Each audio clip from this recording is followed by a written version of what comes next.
गीता एक गांव की लड़की है और उसकी शादी शहर में विपुल से हो जाती है। गीता की सास सविता बहुत पढ़ी लिखी और मॉडर्न महिला है।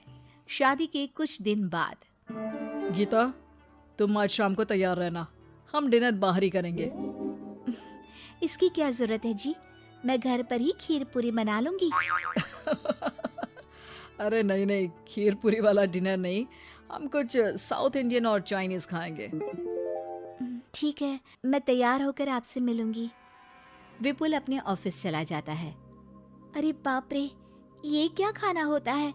हमारे गांव में तो मैंने कभी ऐसे नाम भी नहीं सुने।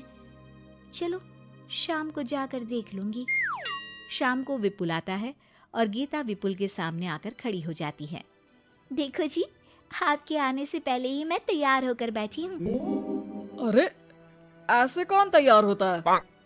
क्या हुआ जी? मैंने लाल रंग की अच्छी सी साड़ी तो पहनी है, इसमें क्या कमी है? ये सारे बाल तुमने सिंदूर से रंग लिए हैं और इतनी मांग क्यों भरी है? अरे आईने में जाकर अपने होंठ देखो, कैसी लिपस्टिक लगाई है। और ये कपड़े देखो अपने, जाओ जाकर बदल कर आओ। हाँ, तो क्या पहन कर आऊं? जो मर्जी पहन लो। वैसे भी अब मैं कहीं नहीं जा रहा, बना लो यहीं पर खाना। दोनों खाना खाकर सो जाते हैं। अगली सुबह विपुल, कल तुम कहीं बाहर जाने वाले थे ना? हाँ, जाने वाला तो था, लेकिन मॉम आपने भी पता नहीं किस गंवार को मेरे साथ बांध दिया है। गुप्ता जी ने बोला था कि बहुत बढ़िया लड़की है, लेकिन ये तो मरा हुआ सांप गले में लटका लिया है। मॉम, मैं मेरे दोस्तों के सामने भी इसे नहीं ले जा सकता, क्योंकि अगर किसी ने इसे देख लिया तो मैं दोबारा मुंह दिखाने के लायक नहीं रहूंगा। ए जी, क्या मैं इतनी बुरी हूँ? पहले तो अपना नाम देखो कि क्या नाम है। इतना ओल्ड नेम, गीता। तो नाम तो बदला भी जा सकता है। मैं तो तुझे ही बदलना चाहती हूँ। मेरा बस चले तो तुझे आज ही बदल दूं। माँ जी, आप ऐसा क्यों कह रही हो? अरे चल हट गंवार कहीं की, खबरदार अगर मुझे माँ जी कहा तो। अभी तो मैं इतनी हॉट और जवान हूँ और तूने मुझे बुढ़िया बना दिया। माँ, मैं तो ऑफिस जा रहा हूँ, थक गया इससे। विपुल ऑफिस चला जाता है और सविता शाम को अपने कुछ कपड़े गीता को देती है। गीता, आज तुम्हें आखिरी मौका दिया जा रहा है। अगर तुमने कोई गड़बड़ की तो मैं तुम्हें घर से निकाल दूंगी। ये कपड़े पहनकर बाहर आ जाओ। ये तो जींस है माँ जी। हाँ तो क्या हुआ, पहन ले। गीता जींस पहन लेती है, लेकिन वो उन कपड़ों में बहुत ज्यादा असहज महसूस करती है। आज मेरे साथ बाहर चल, तुझे शहर के तौर तरीके सिखाऊंगी, लेकिन ध्यान रहे कि जैसा बताऊं ऐसा ही करना है। सविता गीता को लेकर मैकडी पहुंच जाती है और वहां 2 बर्गर मंगाती है। माँ जी, ये क्या है? माँ जी नहीं मॉम, बर्गर है ये, चुपचाप खा लो, मेरी बेइज्जती मत कराओ। और जींस को बार बार पकड़ क्यों रही हो और इस टॉप को नीचे क्यों खींच रही हो? मत करो ऐसा, नहीं तो सब समझेंगे कि तुमने ऐसे कपड़े पहली बार पहने हैं। गीता बर्गर को हाथ से तोड़कर खाने लगती है। सविता गुस्से में वहां से आकर कार में बैठ जाती है। गीता भी पीछे पीछे आती है। मॉम, क्या हुआ? मैंने तो अब कुछ भी नहीं किया है। चुपचाप गाड़ी में आकर बैठ जाओ। सविता गीता को लेकर घर आ जाती है। अगले दिन गीता, मेरे कुछ फ्रेंड्स आने वाले हैं, तुम किचन में जाकर तैयारियां करो। और भगवान के लिए आज ऐसा कुछ मत करना कि मेरी नाक कटा दो। मैंने भी ये शॉर्ट्स पहने हैं, तुम भी अच्छे कपड़े पहन लेना। सविता के फ्रेंड्स आ जाते हैं और गीता तैयार होकर नाश्ता हाथ में लेकर बाहर आती है। इस कमार ने ये क्या पहन लिया? गीता ने एक शादी वाला लहंगा पहना है और वो उसको संभाल नहीं पा रही है, जिसकी वजह से वो नीचे गिर जाती है। सारी फ्रेंड्स हंसने लगती है। सविता ने गीता को कस के 2 थप्पड़ लगा दिए और उसे हमेशा के लिए घर से निकाल दिया। मैंने आज गीता को उठाकर घर के बाहर फेंक दिया है। अब किसी मॉडर्न, समझदार और पढ़ी लिखी लड़के से शादी कर लो बेटा। यस मॉम, आपने आज सच में बहुत ही अच्छी खबर सुनाई है। मैंने तो न्यूज़पेपर में ऐड भी दे दिया है, पढ़ी लिखी मॉडर्न लड़की शादी के लिए तुरंत संपर्क करे। और माँ, वो खूबसूरत भी तो होनी चाहिए। डियर सन, मैंने उसमें सब कुछ लिख दिया है। सविता और विपुल बहुत खुश होते हैं। न्यूज़पेपर के इश्तिहार के बाद बहुत सारी लड़कियों ने विपुल को कांटेक्ट किया। विपुल, तुझे पूरा 1 महीना हो गया है, इतनी सारी लड़कियां आ रही है, तू किसी को फाइनल पसंद क्यों नहीं कर लेता?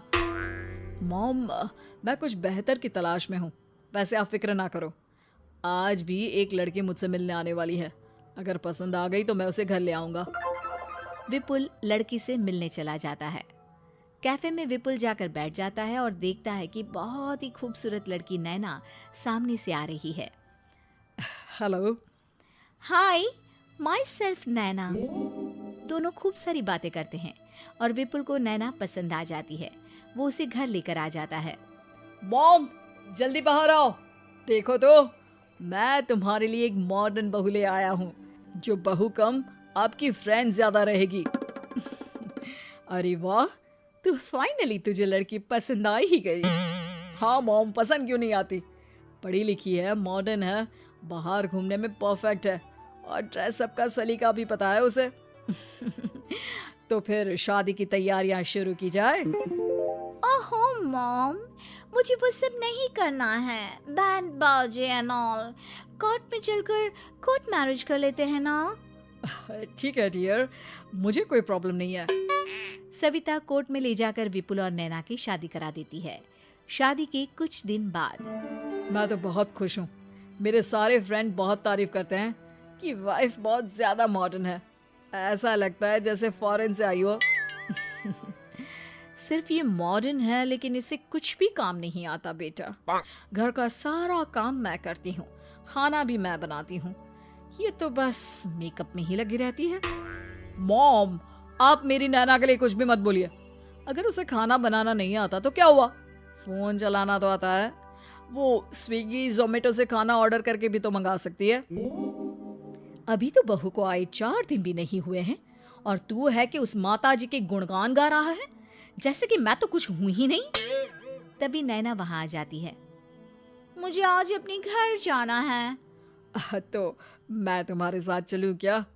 नहीं, मैं खुद कार लेकर चली जाऊंगी।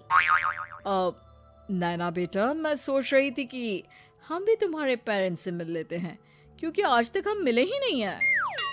मॉम, मेरे पेरेंट्स से तो आप पहले ही मिल चुके हो। हम कब मिले? मैं गीता हूँ। क्या? क्या? तुम गीता कैसे हो सकती हो?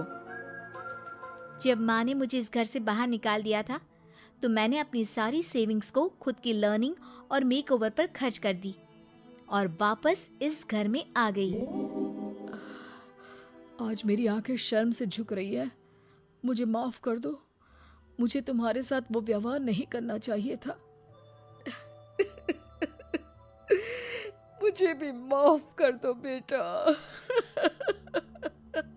सविता और विपुल अपनी गलती को सुधार लेते हैं और अब गीता को बहुत अच्छे से रखते हैं। ये कहानी सोनल की है, जिसकी सास एक मशहूर मॉडल होती है। सभी इनको बहुत पसंद करते हैं, लेकिन वहीं दूसरी तरफ सोनल अपनी सास से जलती रहती है। सोनल, घर में मेहमान आए हैं, जरा उनके लिए चाय नाश्ते का इंतजाम करो। अरे नहीं नहीं, इसकी कोई जरूरत नहीं। वो तो मैं यहाँ से गुजर रही थी तो सोचा तुमसे मिलते हुए जाऊं। तुम तो बिजी रहती हो तो सोचा मैं ही मिल लूं। भाई, बड़ी मॉडल हो, हमारी स्टार हैं। अरे नहीं नहीं, ऐसी कोई बात नहीं है। तुम लोगों से मिलने का तो मेरा भी बहुत मन करता है, लेकिन क्या करूं, तब तक कोई ना कोई काम आ जाता है। और मुझे तो तुम लोगों ने तब से देखा है जब ये हमें अकेला छोड़ गए थे। ये बोलकर सास दुखी हो जाती है। अरे तुम तो फिर दुखी हो गई, मजाक कर रही थी। तुम्हारा संघर्ष करना तो मिसाल है। मॉडल बनना हर किसी के बस की बात तो है नहीं, और खासकर इस उम्र में तुमको देखकर तो कोई बोल ही नहीं सकता कि तुम 2 बच्चों की माँ हो। आज भी तुम वैसी की वैसे दिखती हो। तुमको देखकर ना सच्ची कोई तुम्हारी उम्र ना बता पाए। वो तो मन खुश रहता है, और तुम जैसे दोस्तों का साथ मिलता है तो उम्र पास नहीं फटकती। वैसे अब मेरी तारीफ करना बंद करो और ये हलवा खाओ, मेरी बहू ने बनाया है। नमस्ते आंटी जी, कैसी हैं आप? ये है तुम्हारी बहू? मुझे तो लगा ये तुम्हारे घर में काम करती है। माफ़ करना बेटा, लेकिन मुझे लगता है तुम्हें ना अपनी सास से कुछ सीखना चाहिए। तुम एक फेमस मॉडल की बहू हो, तुम्हें अपने रहन सहन और पहनावे पे थोड़ा ध्यान देना चाहिए, नहीं तो मैं क्या, कोई भी तुम्हें काम करने वाली ही समझ लेगा। ऐसे मत कहो, ये क्या बोल रही हो तुम? क्या खराबी है इस कपड़े में? और वैसे भी घर पर हर कोई ऐसे ही तो कपड़े पहनता है। अब मुझे ही देख लो, मैं भी तो ऐसे ही कपड़े पहनती हूँ। अरे तुम्हारी बात अलग है, तुम एक मॉडल हो, तुम तो जो भी कपड़े पहनो उस कपड़े पे 4 चांद लग जाए। वैसे बहू तुम बुरा मत मानना। हाँ, अरे नहीं नहीं, वो क्यों बुरा मानेगी। बहू अंदर जाओ बेटा। बहू अंदर चली जाती है। इतनी बेइज्जती, मन तो कर रहा था सुना दूं। ये आंटी अपने आप को समझती क्या है, खुद के कपड़े नहीं देखे। ऐसा कपड़ा तो हमारे घर पे पोछा लगाने के लिए इस्तेमाल होता है, और मेरे कपड़े को गंदा बोल रही थी। ये मम्मी जी मॉडल क्या है, अपने आप को छोटी सी जवान सी लड़की समझ रही हैं। जिस उम्र में इनको भगवान का नाम लेना चाहिए उस उम्र में मॉडलिंग कर रही हैं। शर्म ही नहीं आती ने। रात को तुम्हें नहीं लगता अब तुम्हारी माँ को ये मॉडलिंग का काम छोड़ देना चाहिए? अरे कैसे कैसे कपड़े पहनती है, शूट पर देखा है। अरे साड़ी तो पहनती है ना, बस उसमें क्या गलत है। और वैसे भी माँ का काम इतना अच्छा है कि हम सब उन्हीं के नाम से तो जाने जाते हैं, वो क्यों काम छोड़े। तुम्हें ठीक नहीं लगता तो तुम्हें शादी नहीं करनी चाहिए थी। वैसे भी तुम्हारे माँ पापा ने मेरी माँ को टीवी में देखकर ही तुम्हें हमारे घर की बहू बनाने का सोचा था, वरना मुझे कौन जानता था। हाँ हाँ सही बोल रहे हो। पापा को ना माँ जी बहुत पसंद है। उनके एनजीओ ने पापा के ऑपरेशन में काफ़ी मदद भी की थी। मैं तो बस ऐसे ही बोल रही हूँ कि अब उन्हें घर में रहकर आराम करना चाहिए, इसलिए। माँ के आराम की इतनी चिंता क्यों कर रही हो? अगर माँ काम करना चाहती है तो करने दो। वैसे भी मम्मी को मॉडलिंग करना बहुत पसंद है। अरे लेकिन खुद ही सोचो ना, इस उम्र में मॉडलिंग कोई करता है क्या? ये कोई मॉडलिंग करने वाली उम्र है? ये तुम गलत बोल रही हो। माँ जितनी सुंदर है ना, कोई उनकी उम्र ही नहीं बता सकता। और तुम खुद ही देखो, आज की डेट में भी मम्मी को कितने ऑफर मिलते हैं। अरे बड़े बड़े सेलिब्रिटी उनसे मिलने को तरसते हैं, इसलिए कभी उनके काम को उनकी उम्र पर मत लेना। अच्छा मैं अब हाथ मुंह धो लेता हूँ, तब तक तुम खाना लगा दो। इनसे तो कुछ कहना ही बेकार है। ये तो अपनी माँ के बहुत बड़े भक्त निकले। माँ के लिए कुछ कहा तो बुढ़िया की तारीफों के पुल बांधना शुरू कर दिया। ऐसे ही बहू अपनी सास से जलती रहती है। और एक दिन अचानक, आज की पार्टी के लिए ये ड्रेस कैसी रहेगी? इसमें मेरे पैर कुछ ज्यादा ही दिख रहे हैं। तुम्हारा क्या ख्याल है सोनल इस ड्रेस को लेकर? मम्मी जी, आपकी ये उम्र है ऐसे कपड़े पहनने की? आप 2 बच्चों की माँ है और आपकी एक बहू भी है, क्या आपको ये सब शोभा देता है? खराबी कपड़ों में नहीं होती बेटा। वैसे चलो बहू, ये ड्रेस तुम्हें पसंद नहीं आई तो कोई दूसरी पहन लेती हूँ मैं। लेकिन तभी वहाँ पति आ जाता है। नहीं माँ, आप इस ड्रेस में बहुत सुंदर लग रही हो, आप जाओ, सब आपका इंतजार कर रहे होंगे। मैं और सोनल रात की पार्टी में आपको ज्वाइन करते हैं। अच्छा पता नहीं क्यों मैं आज ड्रेस को लेकर कंफ्यूज हो रही हूँ, पर तूने बोल दिया तो ठीक है, चलती हूँ मैं। तुम दोनों पक्का जल्दी से आ जाना। तुम दोनों के लिए मैंने एक सुंदर सी ड्रेस भी रखी है, दोनों वहीं पहन कर आना। हाँ माँ, क्यों नहीं, अब आप जाइए नहीं तो देर हो जाएगी। वैसे भी आप चीफ गेस्ट हो। सास पार्टी के लिए चली जाती है। तुम्हें बीच में बोलने की क्या जरूरत थी? अगर आज तुम बीच में ना आए होते ना तो मैं मम्मी जी को बोल ही देती। पता नहीं क्या समझती है खुद को, बूढ़ी घूढ़ी लाल लगा। मैं तो बस आज बात करने ही वाली थी कि क्या कि ये अपनी नौकरी छोड़ दो और मेरे साथ घर बैठ जाओ। अरे खुद तो कुछ करती नहीं, जो कर रहे उस पे भी। अरे क्या दिक्कत है माँ की मॉडलिंग से तुम्हें? अरे ये कोई उम्र नहीं है उनकी मॉडलिंग करने की और ऐसे कपड़े पहनने की। तुमने सुना नहीं कितनी बेशर्मी से बोल रही थी? जिस उम्र में उनको अपने पोतों को खिलाना चाहिए उस उम्र में वो अपने जवानी के दिन जी रही हैं। तो तुम्हें मेरी मम्मी पे शर्म आती है बस इसलिए कि वो मॉडलिंग करती है? अगर ऐसा है तो तुम ये घर छोड़कर चली जाओ। मेरी माँ कला के क्षेत्र के लिए काम कर रही है, वो अपना काम बंद नहीं करेगी। तुम मायके जा सकती हो। अरे लेकिन क्यों? मैं अपने मायके के घर में नहीं रह सकती। ना एसी है ना ही नौकर चाकर। अरे मेरी माँ कपड़े भी ऐसे पहनाती है कि दुपट्टा भी ना हिले। ना ना ना ना। जानता था, क्योंकि ये जो तुम यहाँ इतने ठाठ की जिंदगी जी रही हो ना, वो सब मेरी माँ की वजह से है। अगर वो मॉडल नहीं बनती तो न तो आज हमारे पास ये घर, गाड़ी और पैसा होता। तुम जानती भी हो, मम्मी ने मुझे एक अच्छी जिंदगी देने के लिए कितना संघर्ष किया है।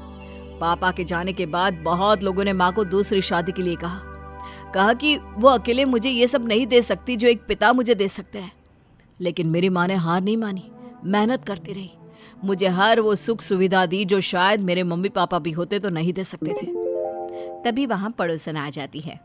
हाँ बहू, इसकी माँ ने बहुत कुछ सुना है, सहा है, लेकिन उन्होंने कभी हार नहीं मानी। इसीलिए तो पूरे मोहल्ले को इसकी माँ पर गर्व है। Thanks aunty. घर के लोग माँ को नहीं समझते, लेकिन जो भी माँ को जानता है उनसे प्यार और इज्जत करता है। वैसे अगर तुमको शर्म आती है ना, तो तुम घर पर रह सकती हो। तुम्हें पार्टी में आने की कोई जरूरत नहीं है। मुझे माफ कर दीजिए, मैंने माँ जी को नहीं समझा। वो तो सच्ची एक मिसाल है, और काम जैसा भी हो काम होता है। मुझे उन पर गर्व है।